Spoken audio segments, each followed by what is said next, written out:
வணக்கம் friends, welcome to Jaya's dining. இன்றைக்கி நம்ம பார்க்க போகிறது வெற்றிலை பாயசம். அதாவது வெற்றிலையை வச்சு நம்ம கஷாயம் பார்த்தோம், அதுக்கப்புறம் பஜ்ஜி இதெல்லாம் பார்த்தோம். இந்த ஒரு புனிதமான ஒரு மகத்துவமான வெற்றிலையை வச்சு இன்றைக்கி வெற்றிலை பாயசம் எப்படி பண்ணுறது பார்க்கலாம். உடம்புக்கு ரொம்ப நல்லதான ஹெல்த்தியான டிஷ் இந்த வெற்றிலை பாயசம். இது ஒரு கோயம்புத்தூர் டிஷ். இது இன்றைக்கி வெற்றிலை பாயசம் எப்படி பண்ணுறது பார்த்துட்டு நீங்களும் எல்லாம் செஞ்சு பாருங்கள். வாங்க வீடியோக்குள்ளே போகலாம். வெற்றிலை பாயசத்துக்கு தேவையான பொருட்கள் வெற்றிலையெல்லாம் எடுத்து நல்லா கழுவி வச்சுக்கோங்க. இதுக்கு ஒரு பாத்திரத்தில் நல்லா ஒரு 1 லிட்டர் பால் அல்லது 1/2 லிட்டர் பால், உங்களுக்கு தேவையான பால் எடுத்து நல்லா சுண்டை காய்ச்சிக்கோங்க. இது நல்லா திக்கு பாலாக இருந்தால் நல்லாயிருக்கும். இப்போ நான் ஒரு 1 லிட்டர் பால் எடுத்திருக்கேன். இது நல்லா திக்காகிற வரைக்கும் நல்லா அப்படியே சுண்டை காய்ச்சிக்கோங்க.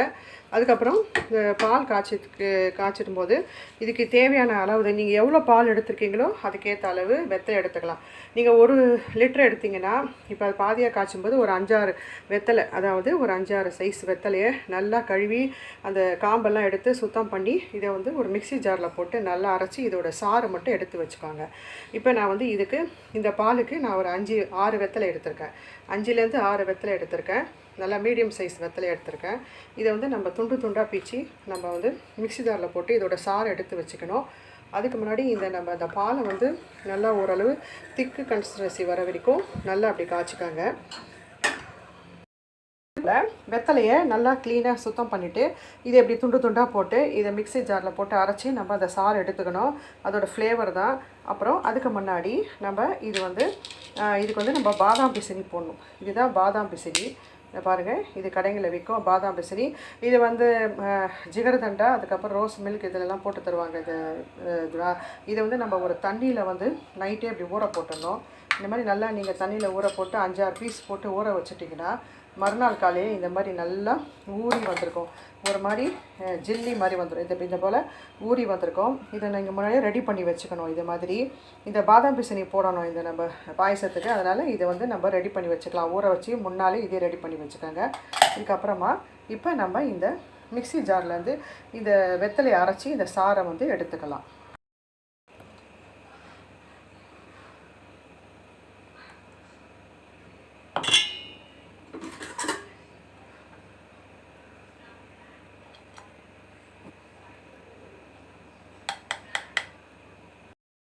ஒரு முக்கியமானது, இதில் 4 பாதாம், அதுக்கப்புறம் 4 முந்திரி பருப்பு, இது நல்லா ஊற வச்சு இதையும் மிக்சி ஜாரில் போட்டு நல்லா நைஸாக விழுதாக அரைச்சி எடுத்துன்னு வந்துடுங்க. இது முக்கியமானது. இது போட்டால் தான் நல்லாயிருக்கும், பாயசம் திக்காக இருக்கும். ஸோ இதை பண்ணிட்டு வந்துடலாம். இப்போ பால் ஓரளவு திக்காக கண்டன்சி வந்துடுச்சு. திக்கு ஒரு பதத்துக்கு. இப்போ இதில் நல்லா ஒரு 3 ஏலக்காய் நல்லா நசுக்கி அதையும் போட்டு நல்லா கலக்கிடுங்க. ஏலக்காய் போட்டு நல்லா கலக்கிடணும். அதுக்கப்புறம் இதுக்கு தேவையான அளவு 1 கப் சுகர் போட்டுக்கோங்க. பாயசத்துக்கு போட்டுக்கோங்க.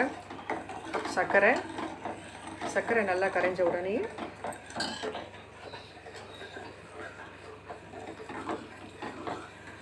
நல்லா கரைச்சிக்கோங்க. இப்போ நம்ம அரைச்சி வச்ச அந்த பாதாம் பருப்பு, முந்திரி பருப்பு, அந்த விழுதியும் இதையும் போட்டு நல்லா கலக்கிக்கணும். ஒன்றா போட்டு நல்லா கலக்கிடுங்க.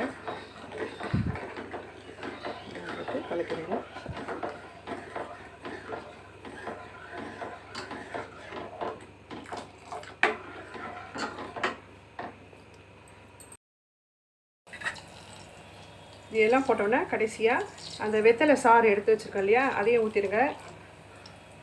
வெத்தலை சாறு போட்டு நல்லா கலக்கிடுவோம். இது ஒரு லைட் க்ரீன் கலரில் இருக்கும். இந்த பாயசம் ஒரு மாதிரி லைட் க்ரீன் கலரில் இருக்கும். அது பார்க்குறதுக்கு. சர்க்கரை போட்டாச்சு, இதெல்லாம் போட்டாச்சு. இப்போ அதுக்கப்புறம் இதுவும் போட்டோம். நெக்ஸ்ட் பாதாம் பிசினி 1 கப் போட்டுக்கலாம். பாருங்கள், இதுவும் பாதாம் பிசினியும் போட்டு நல்லா கலக்கிடுங்க.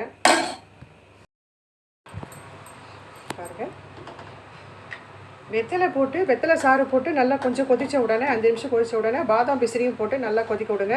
எப்படி பாருங்கள், லைட் க்ரீன் கலரில் அழகாக வந்துருக்கு பாருங்கள். ஃப்ளேவர் பிஸ்தா க்ரீன் கலரில் இருக்கும். அதுக்கப்புறம் கடைசியாக அவ்வளோதான். நம்ம கொஞ்சம் முந்திரி பருப்பு, நெய்யில் வறுத்த முந்திரி பருப்பு, அதுக்கப்புறம் கொஞ்சம் திராட்சை இருந்தால் போட்டு இதையும் இதில் ஊற்றிடலாம். அவ்வளோதான், முடிஞ்சது. வெத்தலை பாயசம் சூப்பரான வெத்தலை பாயாசம். இது வந்து நம்முடைய செஃப் திரு மாதம்பட்டி ரங்கராஜ் அவர்களுடைய ஸ்பெஷல் டிஷ். இது கோயம்புத்தூரில் அவர் வந்து கல்யாண வீடுகளில் இது ஒரு வாட்டி பரிமாறினார். நான் ஒரு தடவை கோயம்புத்தூர் கல்யாணம் போயிருந்தப்போ இதை சாப்பிட்டு நல்லா இருந்தது. அதனால தான் நான் இதை வந்து ட்ரை பண்ணி உங்களுக்கும் நான் செஞ்சு காட்டுறேன். நீங்களும் அதை ட்ரை பண்ணி பாருங்கள். ஓகே, மிகவும் ரொம்ப நல்ல ஹெல்த்தியானது இந்த உடம்புக்கு இந்த வெத்தலை பாயாசம். பாருங்கள், தாளிச்சி கொட்டியாச்சு, அவ்வளோதான். இதுக்கப்புறம் நம்ம அதை சர்வ் பண்ண வேண்டியது தான். ஓகே ஃப்ரெண்ட்ஸ், சுவையான வெத்தலை பாயாசம் ரெடி ஆயாச்சு. நீங்களும் இதை ட்ரை பண்ணி பாருங்கள் வீட்டில். இந்த வீடியோ பிடிச்சிருந்தா லைக் பண்ணுங்கள், ஷேர் பண்ணுங்கள். தேங்க்யூ ஃபார் வாட்சிங். நீங்களும் வெத்தலை பாயாசத்தை குடிங்க.